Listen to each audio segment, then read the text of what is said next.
As you can tell, I have a very thick Canadian accent, right? All right, who's been to Australia? Anyone? Okay, we have some people at the back who have been to Australia. Okay, I grew up in a place mythically called the Bush.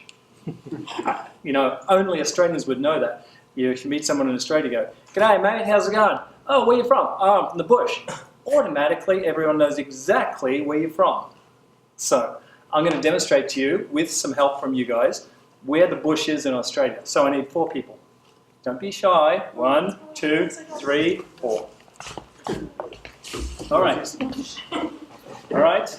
Nice, evenly spaced. There we go. One more. Here you go. All right. So in Australia, there's these 4 places. There's the city, Melbourne, Sydney, all the big, you know, like Toronto. Here's the Bush. Tough bush. This is the Black Stump. And this... I've kind of got it in the bush now. Yeah, exactly. It only gets worse, let me just say. No. You're the Never Never. Oh, wow. Well, so I grew up firmly here between the bush and the Black Stump, all right? Like Canada, Australia has 90% of its population live within 160 kilometres of the east coast and southern coast of Australia. The rest of it is in inhabitable desert, all right?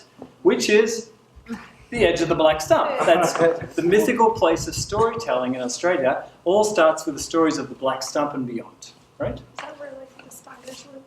No, we're getting to that now. Here is where the spiders and all the very dangerous animals and things live. The Never Never. And people say, well, why is it called that? Because you never want to go there. Seriously. So, thank you guys. So, yeah, I grew up in the bush, 160 or so kilometres from Melbourne, in southern Australia. Brutally hot summers, 45 Celsius. Winters were a balmy 10 Celsius.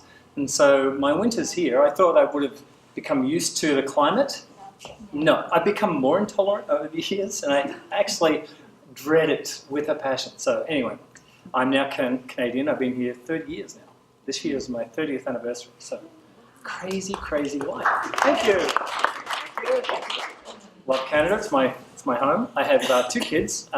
My son is at McGill, studying political science and history, and my daughter's in year 11. So that's a little about me. So I grew up in Australia, as I said, in the bush. I grew up in a very, very small, minute country town of 500 people. Maybe it was 500 people, maybe a little less, but it was close to that. We had 1 paved road. The rest were dirt roads. There was 1 stop sign, and it was rural. It was in the back of wherever. It was like, if you can imagine northern Manitoba and then go further north, that was sort of where I grew up. So it was interesting, you know, someone said, oh, you know, must have been lovely, idyllic growing up in the country.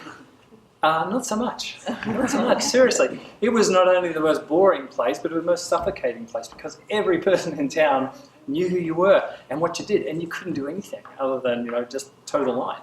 So it was very tough growing up. In fact, we didn't get a telephone in my house until I went to university.